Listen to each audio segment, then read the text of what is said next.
The persistent clash between farmers and herders has prompted this gathering of government officials at the behest of the Deputy Chairman of the House Committee on Environment. Honorable Tese Ugbo is drawing attention to the impact of climate change on the unending farmers-herders conflict. We have designed this initiative to address the problem of affordable green housing for displaced persons, restoration of degraded farm and grazing lands, training and capacity building, resource and water management, renewable energy integration, and peace building through dialogue and mediation. The Minister of State for Environment and his counterpart from Water Resources, who is represented by a director in the ministry, emphasized the need to pay attention to climate change. We have responsibilities to reduce our carbon footprints.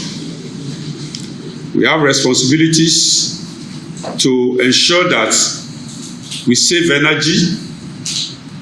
We have responsibility to ensure that we save our natural resources. We do not waste resources. Increasing deteriorating climatic conditions causing desertification and soil degradation in extreme northern Nigeria have led to movement of herdsmen, mostly Fulanis, into the middle region, an area characterized by lush grasses and watering points in search of green pasture for their cattle.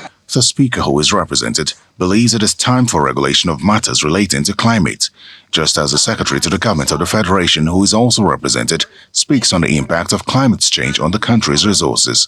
Distortions in rainfall patterns being the result of climate change have led to desertification.